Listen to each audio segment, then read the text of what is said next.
ನಮ್ಮ ಮೊಮೋಸ್ ಎಷ್ಟು ಚೆನ್ನಾಗಿ ಕಾಣ್ತಾ ಇದೆ ಕೂಡ ತಿನ್ನೋಕೆ ಕೂಡ ಅಷ್ಟೇ ರುಚಿಯಾಗಿತ್ತು. ತಿನ್ನೋಕ್ಕೂ ಕೂಡ ನೋಡಿ, ನಮಗೂ ಓಪನ್ ಮಾಡಿ ಕೂಡ ತೋರಿಸ್ತೀನಿ ಯಾವ ರೀತಿಯಾಗಿ ಬಂದಿದೆ ಅಂತ.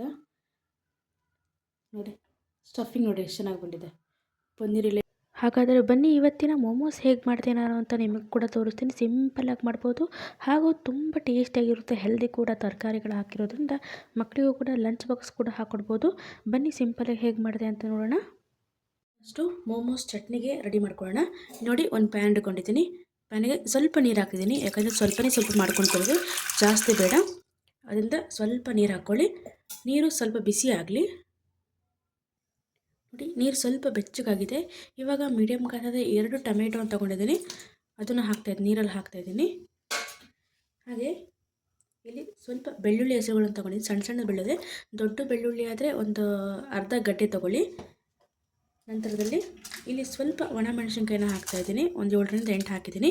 ಸ್ವಲ್ಪನೇ ಕ್ವಾಂಟಿಟಿಯಲ್ಲಿ ಮಾಡ್ತಿರೋದ್ರಿಂದ ಇಷ್ಟು ಸಾಕಾಗುತ್ತೆ. ನಿಮ್ಮಲ್ಲಿ ಜಾಸ್ತಿ ಜನ ಇದ್ದಾರೆ ಅಂದರೆ ಸ್ವಲ್ಪ ಜಾಸ್ತಿ ಹಾಕ್ಕೊಳ್ಳಿ. ನಂತರ ಸ್ವಲ್ಪ ಉಪ್ಪನ್ನು ಸ್ವಲ್ಪ ಉಪ್ಪನ್ನ ಹಾಕ್ತಾಯಿದ್ದೀನಿ.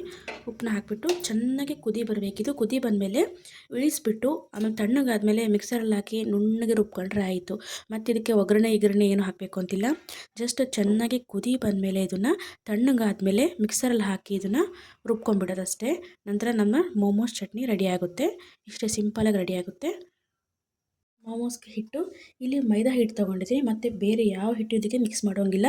ಹಾಗೆ ಉಪ್ಪು, ಎಣ್ಣೆ ಏನು ಹಾಕೋಂಗಿಲ್ಲ. ಇದಕ್ಕೆ ಡೈರೆಕ್ಟ್ ಜಾಸ್ತಿ ಖಾಲಿ ಹಿಟ್ಟಷ್ಟೇ, ಬೇರೆ ಏನೂ ಇಲ್ಲ. ನಂತರ ಸ್ವಲ್ಪನೇ ನೀರು ಹಾಕಿಬಿಟ್ಟು ಇದನ್ನು ಒಂದು ಚಪಾತಿ ಲಟ್ಟಿಸ್ತೀವಲ್ಲ ಆ ಹದಕ್ಕೆ ತೊಗೊಂಬರೋಣ. ಇದನ್ನು ಬೇರೆ ಏನು ಮಿಕ್ಸ್ ಮಾಡಿಲ್ಲ, ಇದಕ್ಕೆ ಏನು ಮಿಕ್ಸ್ ಮಾಡೋದು ಬೇಡ.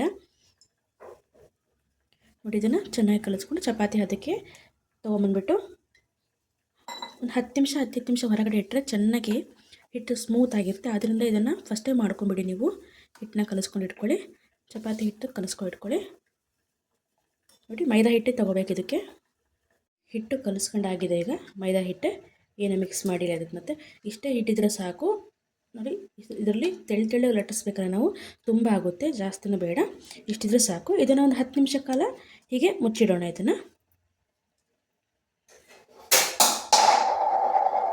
ಒಂದು 10 ನಿಮಿಷದ ಮುಚ್ಚಿಡ್ತೀನಿ. ನಂತರ ನಾವು ಬೇಕಿಟ್ಟಿದ್ವಲ್ಲ ಟೊಮೆಟೊ, ಮೆಣಸಿನ್ಕಾಯಿ, ಬೆಳ್ಳುಳ್ಳಿ, ನೋಡಿ ಚೆನ್ನಾಗಿ ಬೆಂದಿದೆ. ಮತ್ತು ನೀರು ಕೂಡ ಸ್ವಲ್ಪನೇ ಇದೆ. ಜಾಸ್ತಿ ಹಾಕಿದ್ವಲ್ಲ, ಸ್ವಲ್ಪ ಹಾಕಿದ್ವಲ್ಲ, ಅದು ಅಷ್ಟು ಖಾಲಿಯಾಗಿ ಅದರ ಅರ್ಧದಷ್ಟು ನೀರಾಗಿದೆ. ಈಗ ಇದು ತಣ್ಣಗಾದ್ಮೇಲೆ ಇದನ್ನು ಮಿಕ್ಸಿ ಮಾಡಿ ಇಟ್ಕೊಳ್ಳೋಣ. ನಾವು ನುಣ್ಣಗೆ ರುಬ್ಬೇಕು ಇದನ್ನು. ನೋಡಿ, ಈಗ ಒಂದು ಬಾಣಲಿ ತೊಗೊಂಡಿದ್ದೀನಿ, ಸ್ವಲ್ಪ ಬಿಸಿ ಆಗಲಿ ಬಾಣಲಿ. ಹಾಗೆ ನಾನು ಸ್ವಲ್ಪ ತರಕಾರಿಗಳನ್ನು ತೊಗೊಂಡಿದ್ದೆ. ಯಾವೆಲ್ಲ ತರಕಾರಿ ತೊಗೊಂಡಿದ್ದೀನಿ ಅಂತ ನಿಮಗೆ ಕೂಡ ಹೇಳ್ತೀನಿ. ನೋಡಿ, ಇಲ್ಲಿ ನೋಡಿ, ನಾನು ಸಣ್ಣದಾಗಿ ಕಟ್ ಮಾಡಿರುವಂಥ ಕ್ಯಾರೆಟ್ನ ತೊಗೊಂಡಿದ್ದೀನಿ. ಸಣ್ಣದಾಗಿ ಕಟ್ ಮಾಡಬೇಕು ಅದನ್ನು. ಹಾಗೆ ಇಲ್ಲಿ ನೋಡಿ, ಬೀನ್ಸ್ನ ತೊಗೊಂಡಿದ್ದೀನಿ, ಅದನ್ನು ಕೂಡ ಸಣ್ಣದಾಗಿ ಕಟ್ ಮಾಡ್ಕೊಂಡಿದ್ದೀನಿ. ಹಾಗೂ ಒಂದು ಈರುಳ್ಳಿನ ಅದನ್ನು ಸಣ್ಣದಾಗಿ ಕಟ್ ಮಾಡ್ಕೊಂಡಿದ್ದೀನಿ. ಹಾಗೂ ಶುಂಠಿ ಮತ್ತು ಬೆಳ್ಳುಳ್ಳಿನ ಅದನ್ನು ಕೂಡ ಸಣ್ಣದಾಗಿ ಕಟ್ ಮಾಡ್ಕೋಬೇಕು.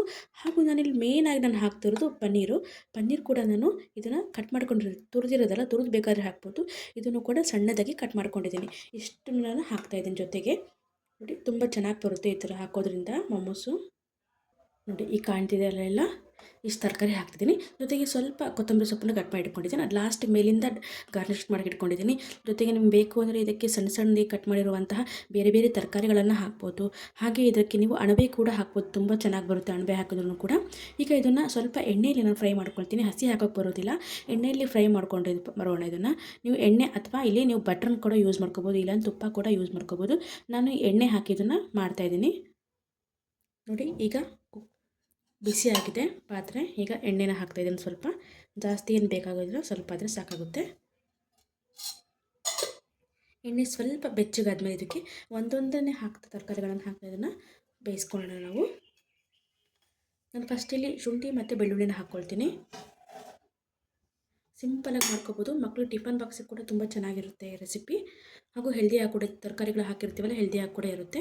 ನೋಡಿ, ಎಣ್ಣೆ ಸ್ವಲ್ಪ ಬಿಸಿ ಆಯಿತು ಅನಿಸುತ್ತೆ. ಈಗ ನಾನು ಶುಂಠಿ ಮತ್ತು ಬೆಳ್ಳುಳ್ಳಿನ ಹಾಕ್ಕೊಳ್ತಾ ಇದ್ದೀನಿ.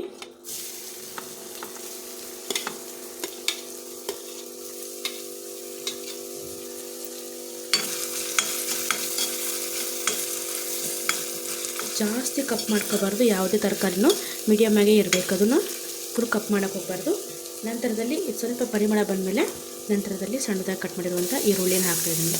ನೀವು ಎಷ್ಟು ಸಣ್ಣದಾಗಿ ಕಟ್ ಮಾಡ್ತಿರಲ್ಲ ಅಷ್ಟು ಚೆನ್ನಾಗಿ ಬರುತ್ತೆ ಮೋಮೋಸ್. ನಿಮಗೆ ಟೇಸ್ಟ್ ತುಂಬ ಚೆನ್ನಾಗಿ ಕೊಡುತ್ತೆ.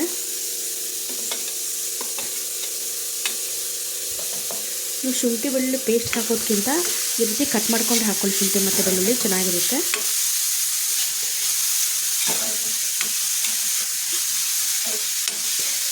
ಈಗ ಎಲ್ಲ ತರಕಾರಿನೂ ಹಾಕ್ತಾ ಹೋಗ್ತೀನಿ ನಾನು, ಯಾಕಂದರೆ ಒಂದೊಂದು ತರಕಾರಿ ಒಂದೊಂದು ಟೈಮ್ ತಗೊಳುತ್ತೆ.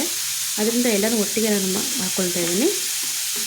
ನಂತರ ಬೀನ್ಸ್ ಹಾಕ್ಕೊಳ್ತಾ ಇದ್ದೀನಿ, ಸಣ್ಣ ಕಟ್ ಮಾಡಿರುವಂಥದ್ದು. ನಂತರದಲ್ಲಿ ಸಣ್ಣದಾಗಿ ಕಟ್ ಮಾಡಿರುವಂಥ ಕ್ಯಾರೆಟ್ನ ಹಾಕ್ಕೊಳ್ತಾ ಇದ್ದೀನಿ.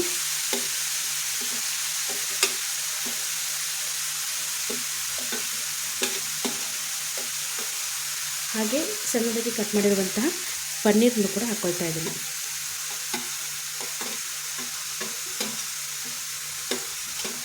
ಇದಕ್ಕೆ ಮತ್ತೊಂದು ನಿಮಗೆ ಟಿಪ್ಸ್ ಏನಪ್ಪ ಅಂದರೆ, ಈಗ ಮೋಮೋಸ್ ಮಾಡಿದ್ರೆ ಏನಾಗುತ್ತೆ, ನಾವು ಮೋಮೋಸಲ್ಲಿ ತುಂಬುವಾಗ ಎಲ್ಲ ಒಂದು ತರಕಾರಿ ಏನು ಬೇಯಿಸಿರ್ತೀವಿ ಅದೆಲ್ಲ ಬಿಡಿ ಬಿಡಿ ಆಗಿಬಿಡುತ್ತೆ ಅಂತ ತುಂಬ ಜನರು ಹೇಳ್ತಾ ಇರ್ತಾರೆ. ಆದರೆ ಇದಕ್ಕೆ ಒಂದು ಟಿಪ್ಸ್, ಅದು ನಾನು ಹಾಕಿಲ್ಲ. ಅದನ್ನು ಒಂದು ಟಿಪ್ಸ್ ಏನಪ್ಪ ಅಂದರೆ, ನೀವು ಇದು ಇರುತ್ತಲ್ವ ಕಾರ್ನ್ಫ್ಲವರ್ನ 1 ಸ್ಪೂನ್ ತೊಗೊಂಡು ಸ್ವಲ್ಪ ನೀರಲ್ಲಿ ಕಲಸಿಟ್ಕೊಳ್ಳಿ. ಕಾರ್ನ್ಫ್ಲವರ್ನ ಆ ನೀರನ್ನು, ಒಂದೇ ಸ್ಪೂನ್ ಕಾರ್ನ್ಫ್ಲವರ್ನ ಸ್ವಲ್ಪ ನೀರು ಹಾಕಿ, ಅಂದರೆ ಒಂದು 1/4 ಲೋಟದಷ್ಟು ನೀರು ಹಾಕಿ ಕಲಸಿಟ್ಕೊಳ್ಳಿ. ಆ 1/4 ಲೋಟದ ನೀರನ್ನ ನಾವೇನು ಚಟ್ನಿಗೆ ರೆಡಿ ಮಾಡಿದ್ವಲ್ಲ ಆ ಚಟ್ನಿಗೆ ಅರ್ಧ ಮತ್ತು ಇದಕ್ಕೆ ಅರ್ಧ, ಈಗೇನು ಇಲ್ಲಿ ಫ್ರೈ ಮಾಡ್ತಿದ್ದೀವಿ ಇದಕ್ಕೆ ಅರ್ಧ, ಎರಡು ಮಿಕ್ಸ್ ಮಾಡ್ಕೊಂಡು ನೀವು ಹಾಕಿದ್ರೆ ಬೈಂಡಿಂಗ್ ಚೆನ್ನಾಗಿ ಕೊಡುತ್ತೆ. ಅಂದರೆ ಏನು ಸ್ಪ್ರೆಡ್ ಆಗೋದಿಲ್ಲ, ನೀವು ಒಳಗಡೆ ಏನು ತುಂಬಿದ್ರೂ ಅದು ನಾವು ಯಾವ ರೀತಿ ಹಾಕಿರ್ತೀವೋ ಅದೇ ರೀತಿ ಮುದ್ದೆ ಆಗಿರುತ್ತೆ ಅಂತ ಕಾರ್ನ್ಫ್ಲವರ್ನ ಹಾಕ್ತಾರೆ. ನಾನು ಕಾರ್ನ್ಫ್ಲವರ್ನ ಹಾಕ್ತಾ ಇಲ್ಲ ಇಲ್ಲಿ. ಬೇಕು ಅನ್ನೋರು 1 ಸ್ಪೂನು ಕಾರ್ನ್ಫ್ಲವರ್ ತೊಗೊಂಡು ಒಂದು 1/4 ಲೋಟದಷ್ಟು ನೀರು ಬೆರೆಸ್ಬಿಟ್ಟು ಅದನ್ನು ಒಂದು ತೆಳ್ಳಗೆ ಒಂದು ಮಿಕ್ಸ್ಚರ್ನ ಮಾಡ್ಕೊಂಬಿಟ್ಟು ಆ ಮಿಕ್ಸ್ಚರ್ನ ಇದಕ್ಕೆ ಅರ್ಧ, ಮತ್ತು ಚಟ್ನಿ ಒಂದು ಬೇಯಿಸಿದ್ವಲ್ಲ ಟೊಮೆಟೊ ಮೆಣಸಿನ್ಕಾಯಿ ಮತ್ತು ಬೆಳ್ಳುಳ್ಳಿ ಬೇಯಿಸಿದ್ವಲ್ಲ ಅದಕ್ಕೆ ಅರ್ಧ ನೀವು ಹಾಕ್ಬೋದು, ಚೆನ್ನಾಗಿರುತ್ತೆ. ನೋಡಿ ಈಗ ಸ್ವಲ್ಪ ಫ್ರೈ ಆಗಿದೆ. ಈಗ ಸ್ವಲ್ಪ ಇದಕ್ಕೆ ಉಪ್ಪನ್ನ ಹಾಕ್ತಿದ್ದೀನಿ. ಉಪ್ಪು ಹಾಕಿಲ್ಲ ಅಂದರೆ ಸಪ್ಪೆ ಸಪ್ಪೆ ಅನಿಸ್ಬಿಡುತ್ತೆ, ಅದರಿಂದ ಉಪ್ಪನ್ನ ಹಾಕ್ತಿದ್ದೀನಿ. ನೋಡಿ ಉಪ್ಪನ್ನ ಹಾಕ್ಕೊಳ್ತೀನಿ, ಸ್ವಲ್ಪ ಜಾಸ್ತಿ ಉಪ್ಪು ಬೇಡ, ಸ್ವಲ್ಪ ಸಾಕಾಗುತ್ತೆ. ಈಗ ಇದನ್ನು ಒಂದು 80% ಅಷ್ಟು ಕುಕ್ ಮಾಡಬೇಕಾಗುತ್ತೆ. ಇದನ್ನು ಇನ್ನು 20% ಅದನ್ನು ನಾವು ಸ್ಟೀಮ್ ಮಾಡ್ತೀವಲ್ಲ ನಂತರದಲ್ಲಿ. ನಾನು ಸ್ಟೀಮರಿಗೇನು ಬೇರೆ ಪಾತ್ರೆ ತೊಗೊಂಡಿಲ್ಲ, ಇಲ್ಲಿ ಇಡ್ಲಿ ಪಾತ್ರೆಯಲ್ಲೇ ಇಡ್ತಾ ಇದ್ದೀನಿ ನಾನು ಸ್ಟೀಮರಿಗೂ ಕೂಡ. ನೋಡಿ ಚೆನ್ನಾಗಿದೆ ಫ್ರೈ ಆಗಲಿ. ಈ ಟೈಮಲ್ಲಿ ನೀವು ಕಾರ್ನ್ಫ್ಲವರ್ನ ಹಾಕಿ ಕೂಡ ಮಾಡ್ಕೋಬೋದು ಅಂತ ಹೇಳಿದ್ನಲ್ಲ, ಕಾರ್ನ್ಫ್ಲವರ್ ಕೂಡ ಹಾಕ್ಬೋದು. ತುಂಬ ರುಚಿಯಾಗಿರುತ್ತೆ ಮೋಮೋಸು. ಮತ್ತು ಸ್ವಲ್ಪ ತೊಗೊಂಡ್ರು ಜಾಸ್ತಿ ಜನಕ್ಕೆ ಮಾಡ್ಬೋದು. ಇದನ್ನು ಚೆನ್ನಾಗಿ ಫ್ರೈ ಹಾಕೊಂಬರಲಿ. ಅದು ಈಗ ರೆಡಿ ಆಗಿದೆ, ಒಂದು 80% ಕುಕ್ ಆಗಿದೆ. ಇಲ್ಲಿ ಮತ್ತೊಂದು ಮೇನ್ ಏನು ನೋಡಬೇಕು ಅಂದರೆ, ಕೆಳಗಡೆ ನೀರು ಇರಬಾರ್ದು. ನೀರಿತ್ತು ಅಂದರೆ ನಿಮಗೆ ಏನು ಮೋಮೋಸ್ ಮಾಡ್ತೀರ ಹರಿಯೋ ಚಾನ್ಸಸ್ ಇರುತ್ತೆ. ಆದ್ದರಿಂದ ಇದನ್ನು ನೀರು ಇಲ್ಲದೆ ರೀತಿಯಲ್ಲಿ ನಾವು ಇದನ್ನು ಕುಕ್ ಮಾಡ್ಕೋಬೇಕು. ಇದು ಕಂಪ್ಲೀಟ್ ಆಗಿದೆ.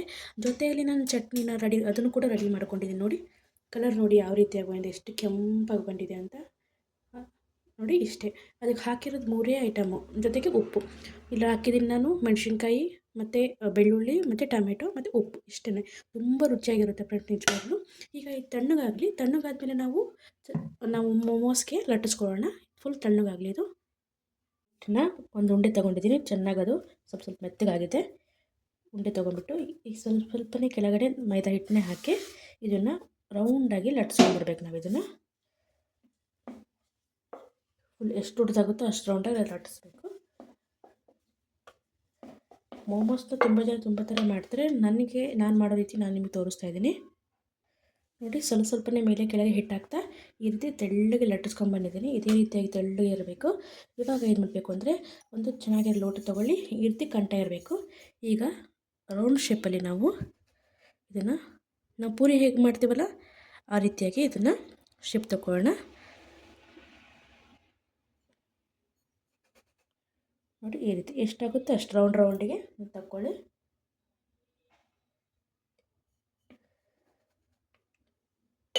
ನೋಡಿ ಉಳಿದಿರೋ ಹಿಟ್ಟನ್ನು ಈ ರೀತಿ ತೆಗೆದುಬಿಟ್ರೆ ಕೆಳಗಡೆ ರೌಂಡ್ ನಮಗೆ ಮೋಮೋಸ್ ಪ್ಲೇಟದು ರೆಡಿ ಆಗುತ್ತೆ. ಸ್ವಲ್ಪ ಅಂಟ್ಕೊಂಡಂಗಾದರೆ ಸ್ವಲ್ಪ ಅದನ್ನು ಬಿಡಿಸ್ಕೊಳ್ಳಿ ನಿಧಾನಕ್ಕೆ. ನೋಡಿ 1ರಲ್ಲಿ 4 ಆಗಿದೆ. ಈಗ ಅದನ್ನು ತೊಗೊಂಡ್ಬಿಟ್ಟು ಒಂದ್ರ ಮೇಲಿಂದ ಇಡಕ್ಕೆ ಹೋಗ್ಬಿಡಿ, ಯಾಕಂದರೆ ಅಂಟ್ಕೊಂಡ್ಬಿಡುತ್ತೆ ಎಲ್ಲನೂ. ನಂತರದಲ್ಲಿ ನಾವೇನು ವೆಜ್ಜಸ್ ರೆಡಿ ಮಾಡ್ಕೊಂಡಿದ್ವಲ್ಲ ತರಕಾರಿದು, ಅದನ್ನು ಈ ರೀತಿ ಮಧ್ಯದಲ್ಲಿ ಹಾಕ್ತಾಯಿದ್ದೀನಿ. ಇದನ್ನು ಒಬ್ಬೊಬ್ಬರು ಒಂದೊಂದು ಥರ ಮಾಡ್ತಾರೆ. ಈ ಥರ ಹಾಕಾದ್ಮೇಲೆ ನಂತರದಲ್ಲಿ ಈ ಪದರನ ಹಿಂಗೆ ಸ್ವಲ್ಪ ಹಿಂಗೆ ಸ್ವಲ್ಪ ಕ್ಲೋಸ್ ಮಾಡ್ಕೊಳ್ಳಿ, ಒತ್ತಬೇಡ್ರಿ ಅದನ್ನು. ನಂತರದಲ್ಲಿ ಈ ತುದಿ ಇರುತ್ತಲ್ವ, ಈ ತುದಿನ ಒಳಗಡೆ ಹಾಕಿ ಈ 2 ತುದಿನ ನಾನು ಹೀಗೆ ಜೋಡಿಸ್ತೀನಿ. ಈ ಕಡೆ ಇಲ್ಲಿ ಕವರ್ ಆಯಿತು. ಸೇಮ್ ಈ ಕಡೆನೂ ಕೂಡ ನೋಡಿ, ಇದನ್ನು ಸ್ವಲ್ಪ ಒಳಗಡೆ ಹಾಕಿ ಸ್ವಲ್ಪ ಒಳಗಡೆ ತಗೊಂಡು ಈ ಪದರ ಮತ್ತು ಈ ಪದರನ ಈ ರೀತಿ ಕೂಡಿಸೋದು ನೋಡಿ. ಆವಾಗ ನಮಗೆ ಒಂದು ಬಟ್ಲು ಟೈಪ್ ಬಂತು. ಈಗ 2 ಕಡೆಯೂ ಈ ರೀತಿ ಇಟ್ಕೊಂಡು ಇದನ್ನು ಈ ರೀತಿಯಾಗಿ ಪ್ರೆಸ್ ಮಾಡ್ತೀನಿ ನಾನು ನೋಡಿ. ಲಾಸ್ಟ್ ನೋಡಿ, ಈ ರೀತಿಯಾಗಿ ಪ್ರೆಸ್ ಮಾಡಿಕೊಂಡ್ರೆ ನಮಗೆ ಈ ರೀತಿಯಾಗಿ ಮೊಮೋಸ್ ಸಿಗುತ್ತೆ. ಒಬ್ಬೊಬ್ಬರು ಒಂಥರ ರೌಂಡ್ ಶೇಪೆಲ್ಲ ಮಾಡ್ತಾರೆ, ಡಿಸೈನ್ ಎಲ್ಲ ಮಾಡ್ತಾರೆ. ನಾನು ಸಿಂಪಲ್ ಆಗಾದರೆ ಈ ರೀತಿ ಮಾಡ್ಕೋಬೋದು ನೋಡಿ. ಎಲ್ಲನೂ ಇದೇ ರೀತಿಯಾಗಿ ಮಾಡ್ಕೋಬೇಕು ನಾವು ನೋಡಿ. ಮತ್ತೊಮ್ಮೆ ತೋರಿಸ್ತಿದ್ದೀನಿ ಮತ್ತೊಂದಕ್ಕೆ. ಈ ರೀತಿ ಬೇಸ್ನ ತೊಗೊಂಡ್ಬಿಟ್ಟು ಮಾಡಿರುವಂತಹ ಪಲ್ಯದ್ದು ಪನ್ನೀರ್ದು ಈ ರೀತಿ ಹಾಕ್ಬಿಟ್ಟು ಇದನ್ನು ಬೇಕಾದ್ರೆ ನೀವು ದೊಡ್ಡದು ಕೂಡ ಮಾಡ್ಕೋಬೋದು. ನಾನು ಮೀಡಿಯಮಾಗೆ ಮಾಡ್ಕೊಂಡಿದ್ದೀನಿ. ನಂತರದಲ್ಲಿ ಈ ರೀತಿ ಸ್ವಲ್ಪ ನಗೆ ಥರ ಇಟ್ಕೊಂಡ್ಬಿಟ್ಟು ಇದನ್ನು ಪ್ರೆಸ್ ಮಾಡ್ಕೊತೀನಿ ಫಸ್ಟು. ನಂತರದಲ್ಲಿ ಈ ಕಡೆ ನೋಡಿ ಈ ರೀತಿ ಮಾಡಿಬಿಟ್ಟು ನಂತರದಲ್ಲಿ ಇದನ್ನು ಸ್ವಲ್ಪ ಎಳೆದು ಸ್ವಲ್ಪ ಈ ರೀತಿ ಮಾಡ್ಕೊಳ್ಳಿ. ತುಂಬ ಚೆನ್ನಾಗಿ ಬರುತ್ತೆ ಈ ರೀತಿ ಮಾಡಿದ್ರೆ. ಮತ್ತು ತೆಳ್ಳಗೆ ಲಟ್ಸಿರ್ತೀರಲ್ವ ನೀವು, ತಿನ್ನೋಕ್ಕೆ ಕೂಡ ಚೆನ್ನಾಗಿರುತ್ತೆ ನೋಡಿ. ಇಷ್ಟೇ, ಎಲ್ಲೂ ಹೊರಗಡೆ ಏನು ಬಿಟ್ಕೊಂಡಿಲ್ಲ ನಿಮಗೀಗ. ನೀವು ಸ್ಟೀಮ್ ಮಾಡಿದ್ರೂ ಕೂಡ ಇದೇ ರೀತಿಯಾಗಿ ಇರುತ್ತೆ ನಿಮಗೆ. ಇದೇ ರೀತಿ ಎಲ್ಲನೂ ಮಾಡ್ಕೊಂಬರ್ತೀನಿ. ತುಂಬ ಆಗುತ್ತೆ ಇದು. ಇಷ್ಟು ಹಿಟ್ಟಲ್ಲಿ ಎಷ್ಟು ಮೊಮೋಸ್ ಆಗಿದೆ ಅಂತ ಈ ರೀತಿ ಕಟ್ಕೊಂಬಂದಿದ್ದೀನಿ. ಒಂದು ಮೊಮೋಸ್ ದೊಡ್ಡದಾಗಿದೆ, ಯಾಕಂದರೆ ಎಲ್ಲ ಹಿಟ್ಟು ಉಳಿದಿರುತ್ತಲ್ಲ ಲಾಸ್ಟಿಗೆ ಲಟ್ಸಿರುವಂಥ ಒಂದು ಹಿಟ್ಟು. ನಂತರ ಒಂದು ಇಡ್ಲಿ ಪಾತ್ರೆನ ಇಟ್ಟಿದ್ದೀನಿ. ಇಡ್ಲಿ ಪಾತ್ರೆ ಸ್ವಲ್ಪ ನೀರು ಹಾಕಿ ಇಟ್ಟಿದ್ದೀನಿ. ನಂತರ ಒಂದು ಇಡ್ಲಿ ಸ್ಟ್ಯಾಂಡ್ನ ಇಡ್ತಾಯಿದ್ದೀನಿ ಒಳಗಡೆ. ಸೊ ಇದಕ್ಕೆಲ್ಲ ಎಣ್ಣೆ ಹಚ್ಚಿದ್ದೀನಿ ನಾನು. ನೀವು ಸ್ಟೀಮರ್ ಇದ್ದರೆ ಸ್ಟೀಮಲ್ಲಿ ಕೂಡ ಮಾಡ್ಕೋಬೋದು ನೋಡಿ. ನಂತರ ಒಂದೊಂದೇ ಮೊಮೋಸ್ ತೆಗೆದು ಇದೆಲ್ಲ ಇಡ್ತಾಯಿದ್ದೀನಿ. ಎಣ್ಣೆ ಹಚ್ಚೋದನ್ನು ಮರಿಬೇಡಿ, ಇಲ್ಲಾಂದರೆ ಅಂಟ್ಕೊಂಡ್ಬಿಡುತ್ತೆ ಅದು. ಆದ್ದರಿಂದ ಈಗ ಎಲ್ಲ ಮೊಮೋಸ್ನ ತೆಗೆದು ಈ ರೀತಿಯಾಗಿ ಒಂದೊಂದರಲ್ಲಿ ಎರಡು ಇಡ್ತಾಯಿದ್ದೀನಿ. ಈ ರೀತಿಯಾಗಿ ಇಡ್ತಾಯಿದ್ದೀನಿ. ನಾನು ಯಾವಾಗಲೂ ಪಾತ್ರೆಯಲ್ಲಿ ಮಾಡ್ತಾಯಿದ್ದೆ, ಒಂದೊಂದು ಸರಿ ಒಂದೊಂದ್ರಲ್ಲಿ ಮಾಡ್ತೀನಿ. ಆದರೆ ಅಂಟಬಾರ್ದು ಅಷ್ಟೇ. ಅವು ಈ ರೀತಿಯಾಗಿ ಇಟ್ಕೊಳ್ತಾ ಹೋಗಿ ಎಲ್ಲನೂ. ಇದು ಕನಿಷ್ಠ ಅಂದರೂ ಒಂದು 15ರಿಂದ 20 ನಿಮಿಷ ಲೋ ಫ್ಲೇಮಲ್ಲಿ. ಅಂದರೆ ನೀವು ಮೀಡಿಯಮ್ ಫ್ಲೇಮ್ ಇಡ್ತೀರಾ ಅಂದರೆ ಒಂದು 15 ನಿಮಿಷ ಆದರೂ ಇದನ್ನು ನಾವು ಸ್ಟೀಮ್ ಮಾಡಬೇಕಾಗುತ್ತೆ ನೋಡಿ. ಈ ರೀತಿಯಾಗಿ ಇಟ್ಬಿಟ್ಟು ಸ್ಟೀಮ್ ಮಾಡಬೇಕು.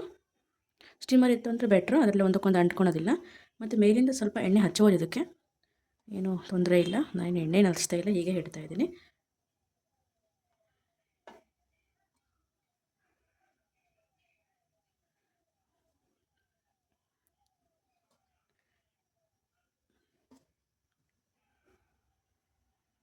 ನೋಡಿ ಈ ರೀತಿಯೆಲ್ಲ ಇಟ್ಟಿದ್ದೀನಿ. ನೋಡೋಣ ನಂತರ ಹೇಗಾಗುತ್ತೆ ಅಂತ. ಈಗ ಮುಚ್ಚಳ ಮುಚ್ಚಿಬಿಟ್ಟು ಒಂದು 15 ನಿಮಿಷ ಇದನ್ನು ಬೇಯಿಸ್ಕೊಂಡು ನೋಡ್ತೀನಿ, ಇಲ್ಲಾಂದರೆ 20 ನಿಮಿಷ ನೋಡ್ಕೊಳ್ಳಿ. ನೀವು ಒಂದ್ಸರಿ ತೆಗೆದು ನೋಡ್ಕೊಳ್ಳಿ ಬೆಂದಿದ್ದೀನ ಇಲ್ಲ ಅಂತ, ನಂತರದಲ್ಲಿ ಗೊತ್ತಾಗುತ್ತೆ ನಿಮಗೆ. ಇವಾಗ ನೋಡಿ ಓಪನ್ ಮಾಡ್ತೀನಿ. ಮೊಮೋಸ್ ಎಷ್ಟು ಚೆನ್ನಾಗಿ ರೆಡಿ ಆಗಿದ್ದಾವೆ ಆಲ್ರೆಡಿ ನೋಡಿ. ಯಾವ ರೀತಿಯಾಗಿ ಬೆಂದಿದೆ. 15 ನಿಮಿಷ ಆಗಿದೆ, ಅಂದರೆ 1/4 ಗಂಟೆ ಆಗಿದೆ ಇಟ್ಟು ನಾನು. ಇದೇನಂದರೆ ಬಿಸಿ ಬಿಸಿ ತಿಂದ್ರೇ ತುಂಬ ಟೇಸ್ಟ್ ಜಾಸ್ತಿ. ಮತ್ತು ಅಂಟ್ಕೊಂಡಿಲ್ಲ, ಸದ್ಯಕ್ಕೆ ಯಾವುದೂ ಅಂಟ್ಕೊಂಡಿಲ್ಲ. ಇದನ್ನು ನಾನು ಸರ್ವಿಂಗ್ ಬೌಲ್ಗೆ ಹಾಕಿ ತೋರಿಸ್ತೀನಿ ನೋಡಿ ಯಾವ ರೀತಿಯಾಗಿ ನಮ್ಮ ಮೊಮೋಸ್ ರೆಡಿಯಾಗಿದೆ ಅಂತ. ಯಾವುದೂ ಅಂಟ್ಕೊಂಡಿಲ್ಲ ಮತ್ತು ಆದರೆ ತುಂಬ ಬಿಸಿ ಇದೆ ನೋಡಿ ನಮ್ಮ ವೆಜ್ ಮೊಮೋಸ್. ಇದೇ ರೀತಿ ನೀವು ಇದಕ್ಕೆ ನಾನ್ ವೆಜ್ ಕೂಡ ಹಾಕಿ ಮಾಡ್ಕೋಬೋದು. ಕೆಲವೊಬ್ಬರು ಮೊಟ್ಟೆ, ಚಿಕನ್, ಮಟನ್ ಎಲ್ಲ ಹಾಕ್ತಾರೆ. ಆ ರೀತಿ ಕೂಡ ನೀವು ಮಾಡ್ಕೋಬೋದು. ನಾನು ವೆಜ್ ಮಾಡಿದ್ದೀನಿ. ವೆಜ್ಜಲ್ಲಿ ನೀವು ಬೇರೆ ಬೇರೆ ತರಕಾರಿ ಕೂಡ ಹಾಕ್ಕೋಬೋದು. ನೀವು ಅದು ನಿಮಗೆ ಇಷ್ಟವಾದ ತರಕಾರಿಗಳಿರ್ತಾವಲ್ಲ, ಬೇರೆ ಬೇರೆ ತರಕಾರಿಗಳು ನೋಡಿ. ಕೋಟಿಂಗ್ ನೋಡಿ ಎಷ್ಟು ಚೆನ್ನಾಗಿ ಬಂದಿದೆ ಅಂತ. ಯಾವುದು ಕೂಡ ಬಿಟ್ಕೊಂಡಿಲ್ಲ ಹೊರಗಡೆ. ನಾವು ಯಾವ ರೀತಿ ಇಟ್ಟಿದ್ವೋ ಅದೇ ರೀತಿಯಲ್ಲಿ ಇದೆ ಎಲ್ಲ ಮೊಮೋಸ್ನು. ತಣ್ಣಗಾದ್ಮೇಲೆಕ್ಕಿಂತ ಬಿಸಿ ಇದ್ರೆ ತಿನ್ನೋಕ್ಕೆ ತುಂಬ ಮಜಾ ಇರುತ್ತೆ ಇದು ನೋಡಿ. ಇನ್ನೂ ಎಷ್ಟೊಂದಿದೆ ನೋಡಿ, ಎಷ್ಟೊಂದಾಗಿದೆ ನೋಡಿ ಮೊಮೋಸ್. ನಮ್ಮ ಮೊಮೋಸ್ ಈಗ ರೆಡಿಯಾಗಿದೆ, ಬಿಸಿ ಬಿಸಿಯಾಗಿದೆ, ತುಂಬ ರುಚಿಯಾಗಿದೆ. ಅಕಸ್ಮಾತ್ ಯಾರು ಸ್ವಲ್ಪ ಬರೋಕ್ಕೆ, ನೀವು ಮಾಡಿಟ್ರಪ್ಪ ಬರೋಕ್ಕೆ ಸ್ವಲ್ಪ ತಡ ಆಯಿತು ಅಂದರೆ ಮತ್ತು ಸ್ವಲ್ಪ ಬಿಸಿ ಮಾಡಿ ಅವರಿಗೆ ಕೊಡ್ಬೋದು ನೋಡಿ. ಮೊಮೋಸ್ ಈಗ ರೆಡಿಯಾಗಿದೆ. ಚಟ್ನಿ ಮಾಡಿದ್ವಲ್ಲ, ಚಟ್ನಿನೂ ಹಾಕೋಣ. ಮೇಲಿಂದ ಸ್ವಲ್ಪ ಕೊತ್ತಂಬರಿ ಸೊಪ್ಪು ಹಾಕ್ತಿದ್ದೀನಿ ಚೆನ್ನಾಗಿ ಕಾಣಲಿ ಅಂತ, ಗಾರ್ನಿಷಿಂಗಿಗೆ ನೋಡಿ. ಮೇಲಿಂದ ಸ್ವಲ್ಪ ಕೊತ್ತಂಬರಿ ಸೊಪ್ಪು ಹಾಕ್ತಾಯಿದ್ದೀನಿ. ತುಂಬ ಚೆನ್ನಾಗಿರುತ್ತೆ ಫ್ರೆಂಡ್, ನಿಜವಾಗ್ಲೂ ಒಂದ್ಸರಿ ಮಾಡ್ಕೊಂಡು ನೋಡ್ಕೊಳ್ಳಿ. ನೆಕ್ಸ್ಟ್ ಮೊಮೋಸ್ ಚಟ್ನಿ ಮಾಡಿದ್ವಲ್ಲ ಅದನ್ನು ಕೂಡ ಇಲ್ಲಿ ಹಾಕ್ತಾಯಿದ್ದೀನಿ. ನೀವು ಬೇಡ ಅಂದರೆ ನೀವು ಕೆಚಪ್ ಕೂಡ, ಮನೇಲಿ ಕೆಚಪ್ ಇರುತ್ತಲ್ಲ ಅದನ್ನು ಕೂಡ ಯೂಸ್ ಮಾಡ್ಕೋಬೋದು ನೀವು ನೋಡಿ. ಎರಡು ಕಡೆಯಿಂದ ಸ್ವಲ್ಪ ಹಾಕ್ತಾಯಿದ್ದೀನಿ. ಖಾಲಿ ಬಿಡೋದು ಬೇಡ ಆ ಕಡೆ ಅಂತ ನೋಡಿ ನಮ್ಮ ರುಚಿಯಾದ ಮೋಮೋಸ್ ಈಗ ರೆಡಿ. ನಮ್ಮ ಮೋಮೋಸ್ ಎಷ್ಟು ಚೆನ್ನಾಗಿ ಕಾಣ್ತಾ ಇದೆ ಕೂಡ ತಿನ್ನೋಕ್ಕೆ ಕೂಡ ಅಷ್ಟೇ ರುಚಿಯಾಗಿದೆ ತಿನ್ನೋಕ್ಕೂ ಕೂಡ. ನೋಡಿ ನಮಗೂ ಓಪನ್ ಮಾಡಿ ಕೂಡ ತೋರಿಸ್ತೀನಿ ಯಾವ ರೀತಿಯಾಗಿ ಬಂದಿದೆ ಅಂತ. ನೋಡಿ ಸ್ಟಫಿಂಗ್ ನೋಡಿ ಎಷ್ಟು ಚೆನ್ನಾಗಿ ಬಂದಿದೆ. ಪನ್ನೀರೆಲ್ಲ ಎಷ್ಟು ಚೆನ್ನಾಗಿ ಬೆಂದಿರುತ್ತೆ ಆಲ್ಮೋಸ್ಟ್. ನೋಡಿ ಎಷ್ಟು ಚೆನ್ನಾಗಿ ಬಂದಿರುತ್ತೆ. ನೋಡಿ ನಿಮಗೆ ಈ ಥರ ಮಾಡಿಸ್ಕೊಳ್ಳೋದು ನೋಡಿ. ಪನ್ನೀರ್ ನೋಡಿ ಬೆಂದಿದೆ, ಆಲ್ಮೋಸ್ಟ್ ಬೆಂದಿದೆ. ಆಲ್ಮೋಸ್ಟ್ ಅಲ್ಲ, ಫುಲ್ ಬೆಂದಿದೆ ಅದು. ನೋಡಿ ಈ ರೀತಿ ಹತ್ಕೊಂಡು ಪೀಸ್ ಮಾಡ್ಕೊಬೇಕಾದ್ರೆ ತಿನ್ಬೋದು. ನೀವು ಯಾವ ರೀತಿ ಬೇಕಾದ್ರೆ ತಿನ್ಬೋದು. ಈ ರೀತಿ ತೊಗೊಂಡು ಅದು ಬಿಟ್ಟು ಚಟ್ನಿಯಲ್ಲಿ ನೋಡಿ, ಚಟ್ನಿ ನೋಡಿ ಎಷ್ಟು ಚೆನ್ನಾಗಿ ಬಂದಿದೆ. ಈಗ ನಿಜವಾಗ್ಲೂ ಚಟ್ನಿ ತುಂಬ ಖಾರ ಇದೆ ನೋಡಿ. ಮೋಮೋಸ್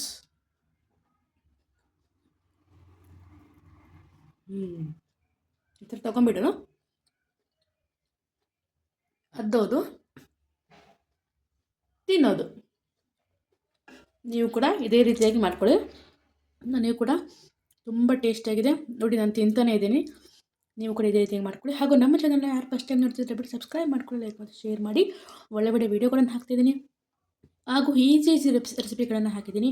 ನೋಡ್ತಾರೆ, ನಮಗೂ ಸಪೋರ್ಟ್ ಮಾಡ್ತಾರೆ. ನಮ್ಮ ವಿಡಿಯೋ ನೋಡಿದ್ದಕ್ಕೆ ಧನ್ಯವಾದಗಳು. ಬಾಯ್ ಬಾಯ್.